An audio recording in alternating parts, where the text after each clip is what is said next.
മേഘപാളികൾ മെല്ലെ മാറുമ്പോൾ എല്ലാം ശാന്തം. അല്പസമയത്തിന് മുൻപ് ഇടിച്ചു കുത്തിയിറങ്ങിയ ദുരന്തത്തിന് എല്ലാം തുടച്ചു നീക്കാൻ അധികം സമയം വേണ്ടി വന്നില്ല. ഞാൻ ഈ ചവിട്ടി നിൽക്കുന്ന മണ്ണിനോട് കാതോർത്താൽ ഒരുപക്ഷെ എവിടേക്കോ പ്രാണവായുവിനു വേണ്ടി കേഴുന്നതിന്റെ ഉറ്റവരുടെ ശബ്ദം കേൾക്കാൻ കഴിഞ്ഞേക്കും. മണിക്കൂറുകൾ ഇത്രയും കടന്നുപോയിട്ടും നമ്മൾ ഈ ഭീതിയിൽ നിന്ന് മുക്തരായിട്ടില്ല. ഒരുപക്ഷെ ഇതൊരു സൂചനയായിക്കൂടെ.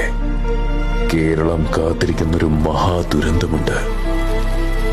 എല്ലാവർക്കും അറിയാമെങ്കിലും എപ്പോഴൊക്കെയോ നമ്മൾ തന്നെ മറന്നുപോകുന്നൊരു മഹാദുരന്തം.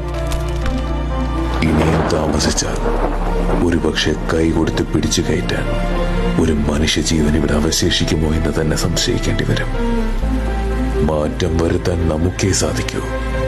ഇവിടുത്തെ സാധാരണക്കാർക്ക് നമുക്ക് വേണ്ടി കൈ ഉയർത്താൻ നമ്മൾ തന്നെ മുന്നോട്ട് വരണം. ശേഷം മാത്രമേ അധികാരികളുടെ കൈകൾ നമുക്കായി ഉയരുകയുള്ളൂ.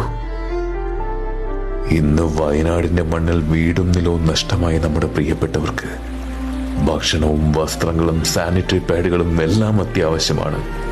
അതെത്തിക്കാൻ ഇന്ന് നമ്മളുണ്ട്, ആരൊക്കെ കൈയൊഴിഞ്ഞാലും. എന്നാൽ ഇന്ന് സംഭവിച്ചതിന്റെ 10 മടങ്ങ് നമ്മൾ നേരിടേണ്ടി വരും. മുല്ലപ്പെരിയാറിന്റെ ഭിത്തി നമുക്കായി ചെറുത്തുനിൽപ്പ് അവസാനിപ്പിച്ചാൽ ഒരിക്കൽ കൂടി കൈകോർക്കാം. ഒരുപാട് ദുരന്തങ്ങളിലൂടെ നമ്മൾ കടന്നു പോയിട്ടുണ്ട്, മറികടന്നിട്ടുമുണ്ട്.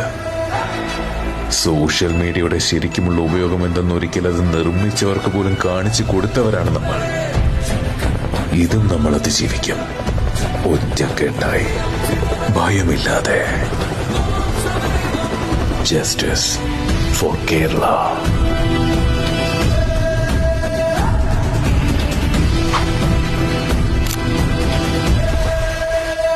Follow Kanavu Katha's official Instagram page and subscribe our YouTube channel for more interesting videos.